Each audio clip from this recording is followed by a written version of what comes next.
Om Swastiastu. Om Awigenam Astu Namo Sidam.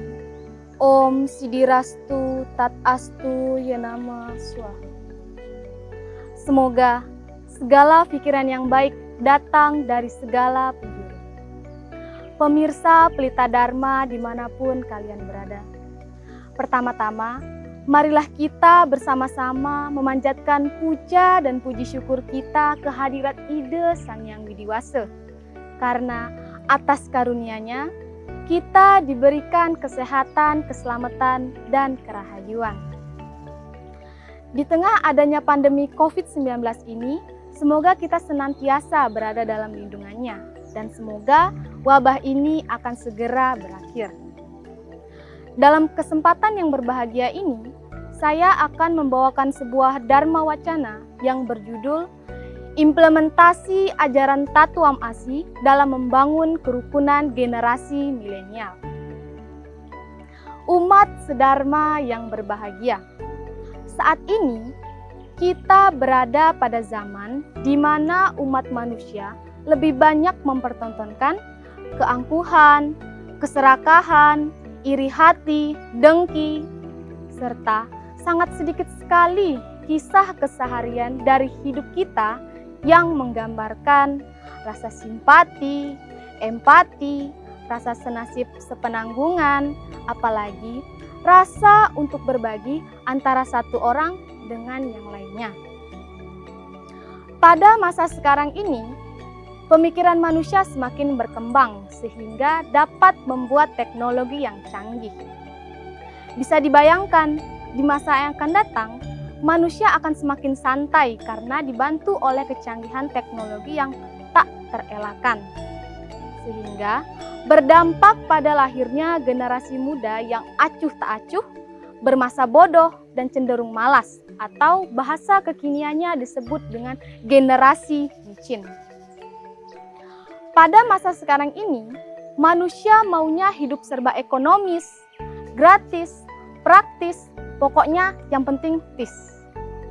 Contohnya saja, ketika kita ingin makan, kita tidak perlu lagi datang ke restoran ataupun lesehan. Kita hanya perlu bermodalkan HP Android, kuota internet, serta aplikasi Gojek, tinggal klik makanan yang kita suka, maka tanpa menunggu waktu lama, makanan tersebut akan datang dengan sendirinya di mana tempat kita berada. Berbeda halnya pada 5-10 tahun belakangan. Ketika kita ingin makan, tentu saja kita harus datang dulu ke tempatnya. Dan tentu saja itu membutuhkan waktu, tenaga, dan juga perasaan. Bisa dibayangkan, 5-10 tahun ke depan, segala yang kita butuhkan, segala yang kita perlukan akan berbasis teknologi. Sehingga akan berdampak positif dan negatif. Negatifnya yaitu kurangnya kepekaan dalam menjalin hubungan antar sesama umat manusia. Sehingga kerukunan dan keharmonisan antar sesama menjadi berkurang atau bahkan hilang tanpa bekas. Begitulah sedikit gambaran betapa ngerinya peradaban di masa yang akan datang jika kita tidak bentengi dengan ajaran agama yang selektif. Maka dari itu, dalam kesempatan yang berbahagia ini, saya sangat tertarik untuk membawakan sebuah Dharma Wacana yang berjudul Implementasi Ajaran Tatuam Asi dalam Membangun Kerukunan Generasi Milenial. Umat sedharma yang berbahagia. Telah dijelaskan dalam kitab Kata Upanishad bab 5 sloka 31 yang berbunyi, Nityo nityanam cetanas cetananam, eko bahunam widadanti kaman, tam pita gemye nupasyanti diras, Tesam Santi Saswati Neta Resam. Yang artinya, di antara kepribadian yang kekal dan berkesadaran, ada satu kepribadian yang menyediakan keperluan bagi kepribadian yang lainnya. Orang bijaksana yang memuja kepribadian yang satu ini akan mampu mencapai alamnya yang rohani, sedangkan dia yang tidak memujanya tidak akan mampu mencapai kedamaian. Dari sloka ini dapat disimpulkan bahwa Tatuam Asi, yaitu kamu atau semua makhluk hidup dan ide Sang Yang Widiwasa adalah sama. Kata sama di sini hendaknya tidak disalahartikan. Kata sama di sini bukan berarti kita sama sepenuhnya dengan beliau, melainkan kita memiliki sifat yang sama dengan beliau dalam jumlah yang sangat sedikit. Begitu pula telah dijelaskan dalam kitab Berhat Aranyaka Upanishad. Aham Brahman Asmi, yang artinya aku adalah Brahman. Di dalam diri kita ada Brahman, di dalam diri semua makhluk ada Brahman. Jadi tidak ada pembeda di antara kita, karena kita ini satu pencipta, satu kepercayaan, dan satu tujuan, yaitu moksa. Hanya saja tebal tipis lubung maya yang membedakan kita. Artinya apa? Tatuam Asi merupakan dasar utama bagi kita untuk mewujudkan masyarakat yang damai atau santi.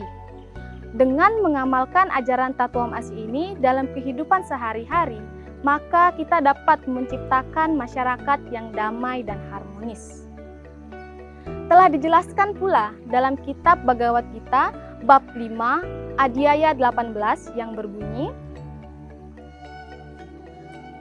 Widya Winaya Sampane Brahmani Gawiastini Sunyi Caiwa Swapa Keca Pandita Samadarsina. Yang artinya, orang bijaksana memiliki pandangan yang sama, baik itu seorang Brahman yang terpelajar, baik itu seekor anjing, sapi, gajah, ataupun seseorang yang berkelahiran hina. Artinya apa? Di dalam diri kita telah tertanam bibit kasih sayang dan perdamaian. Perjalanan latihan bergerak semakin sempurna manakala kita dalam keseharian rajin menyirami bibit kasih sayang dan perdamaian, serta berhenti menyirami bibit kebencian dan kemarahan. Satu-satunya cara adalah dengan mempraktikkan akan damainya cinta kasih ini. Ia dapat setegun karang dan semenyentuh embun pagi yang sejuk dan menyegarkan. Ada seorang guru agung pernah berkata, selain Tuhan, tidak ada orang yang memiliki kemampuan untuk berdiam diri dalam dirimu. Ada segelintir orang yang mengaku bahwa mereka adalah teman atau bahkan sahabat sejatimu. Namun renungkanlah, bisakah mereka berdiam diri dalam dirimu? Tentu saja tidak. Sahabat duniawi bersifat eksternal, sedangkan sahabat sejatimu ada di dalam dirimu. Ia merupakan perwujudan dari ide Sang Yang Widiwasa, yaitu cinta kasih. Tatuam Asi merupakan ajaran Hindu, ajaran moral yang bernafaskan Hindu. Wujud nyata atau real dari ajaran ini dapat kita lihat dari keseharian individu yang bersangkutan.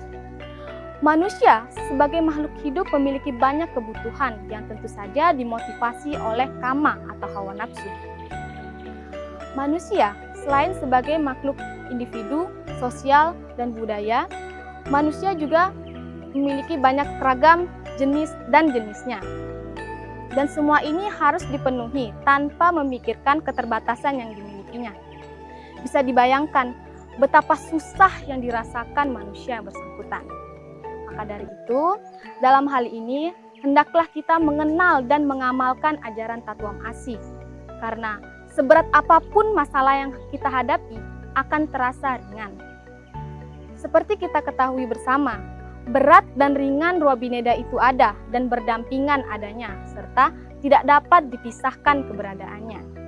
Maka dari itu, dalam keseharian kita harus kita mengenal rasa senasib sepenanggungan agar kita dapat mewujudkan masyarakat yang damai atau santi.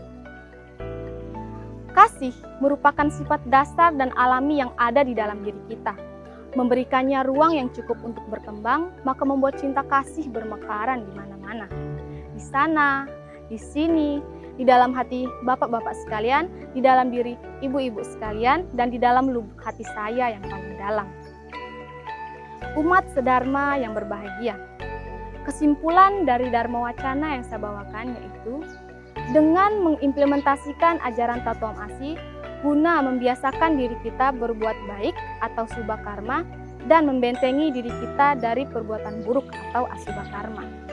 Di akhir kata, izinkan saya mengutip salah satu kalimat yang pernah saya baca, yaitu kita tidak perlu lagi orang yang pintar, yang kita perlukan adalah orang-orang yang peduli terhadap sesama. Demikianlah Dharma Wacana yang dapat saya sampaikan. Saya mohon maaf jika ada salah tutur kata, perilaku, atau pembawaan materi yang kurang berkenan di hati umat sedharma sekalian. Karena tiada gading yang tak retak, tiada manusia yang sempurna. Di akhir kata saya mengucapkan Paramo Santi. Om Santi, Santi, Santi, Santi, Om.